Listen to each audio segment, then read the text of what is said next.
Karatay Sözü YouTube kanalımıza hoş geldiniz efendim. Sefalar getirdiniz. Şimdi geçen günlerde kuru öksürükten bahsettik. Peki bunu nasıl gidermemiz lazım? Ne yapacağız? Evde ne yapacağız? Yani hemen çocuğum öksürüyor, ben çok öksürüyorum diye lütfen doktora koşmayın. Antibiyotik almayın. Çünkü antibiyotikler ezbere verilmez. Virüse bağlı kuru öksürükler çok fazladır. Virüslerin hiçbirini antibiyotik etkilemez. Ama onun dışında antibiyo olduğu için bağırsaklarımızda, ağız ve burun boğazımızdaki mikrobiyomu öldürür. Daha da beter öksürüğün uzun süre kalmasına neden olurlar. O halde ne yapacağız? Bir kere burada hakikaten buhar banyosu çok önemli. Yani eskiden yapılırdı. Bir tas suya sıcak su koyacağız. O sıcak suyun içine biraz iyot damlatacağız. Biraz bikarbonat damlatacağız. Biraz da sirke damlatacağız. Şöyle havluyla başımızı örtüp çocukları, büyükleri devamlı soluyutacağız ki o üst solunum yollarındaki mukozalar nemlensin. Ve tuzlu suda koyacağız. Mineralli suda koyacağız. Mineraller de olsun diye söyleyeceğiz. Tabii bunun dışında yiyeceklerle de birlikte çok faydalı, sağlıklı yemek çok önemli. Temelinde tabii ki Karatay diyeti çok önemli. Bir de doğal olan bütün yiyecekleri yiyeceğiz. Yani vücudun bağışıklık sistemini de güçlendireceğiz.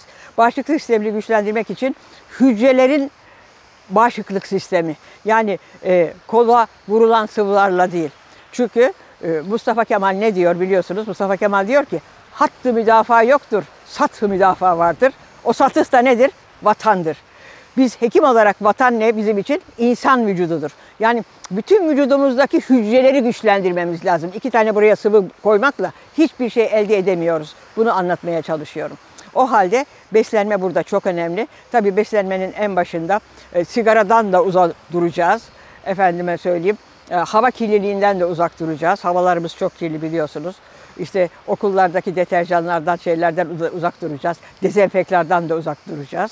O güzel kokulardan da uzak duracağız efendim. Bunlar hepsi vücuttaki mukozayı, solunum yollarındaki irite ediyor. Peki o halde burada gargara da çok önemli. Gargarayla bilhassa kristal kaya tuzlu suyla gargara yaparak içine de 2-3 damla iyot dağıttığımız zaman, gargara yaptığımız zaman o tuzlu su mukozadaki kuruluğu giderir. Oraya hücreler içindeki sıvıyı çeker. Bu çok önemlidir. Bunu yapmamız lazım. Ayrıca iyotlu gargara da çok önemli. 1-2 damla Lugol solüsyonu damlatarak bunu gargara yapabiliriz. Kitaplarımda bunların nasıl yapılacağını detaylı olarak anlatıyorum. Şimdi burada söylemeye gerek yok. Tabii bir de sirke çok önemli. Çünkü sirke de biliyorsunuz universal bir antibiyotiktir. Sirke ile bikarbonat ikisi birden karıştırıldığı zaman yapılan araştırmalarda gösterdiler ki geniş spektrumlu denilen bütün antibiyotiklerden 100 kat daha etkilidir. Virüsleri de öldürür. Bakterileri de öldürür, mikropları da öldürür, toksinleri de öldürür, küfleri de öldürür, bitleri de öldürür. Bu gargara çok önemlidir. Yavaş yavaş çocuklarımıza bunu alıştırmamızda fayda var. Tabii şekerden de uzak tutacağız. O da çünkü hücresel olarak bağışıklığı zayıflatıyor, yok ediyor. Onun dışında vitaminler çok önemli. Daha önce de söyledik. B vitaminleri, D vitamini ve C vitaminleri çok önemli doğal olarak. Mesela şimdi sonbahar ayındayız. Yüksek bir tencereye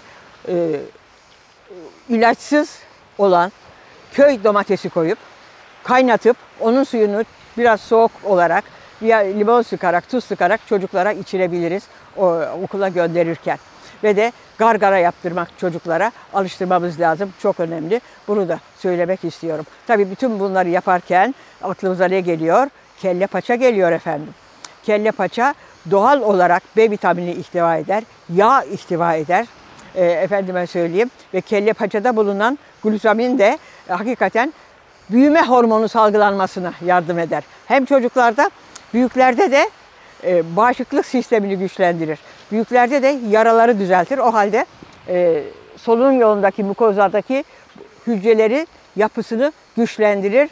Kelle paça veya kelle paça içemeyenler kemik suyunu yapabilirler. Daha önce de videolarda bunları anlattık. Kitaplarda da var. Fakat kelle paça deyince millet delleniyor. Kolesterolü yükseltecek diye. Bir yiyecekle kolesterolün yükseldiği, herhangi bir yiyecekle, kırmızı etli, beyaz etli, yumurtaydı, kelle paçaydı, kolesterol yükselmez efendim. Kolesterol bir tek formüldür. O formül nedir biliyor musunuz? Karbon, 26 tane karbon C'dir, 26 karbon. 460 tane de şey vardır, hidrojen vardır, oksijen vardır. Yani bu iyisi de, kötüsü de, mutlusu da, kızgını da, hepsi de, bütün kolesteroller hep aynıdır. Kolesterolden korkmayacağız. Kolesterolümüzü düşük olduğu zaman bu hastalıklar, gıcıklar geçmez efendim. Sağlıklar diliyorum, iyi günler diliyorum. Bol kolesterol besinli yiyecekler diliyorum. Tabii en çok yumurtada, yumurtanın sarısında, kelle paçada, balıkta ve balık yağı. Aynı zamanda zeytinyağıyla gargara yapmak, zeytinyağıyla, doğal zeytinyağıyla ağzı çarkalamak, o vücuttaki, boğazdaki gıcığı da giderir ve de orayı yumuşatır efendim. Unutmayalım, zeytinyağı da ana sütüdür. Ana sütünün bizim büyüklere bahşeden, doğanın bize bahşettiği ana sütüdür. Ana sütsüz kalmayın efendim, sevgilerimle.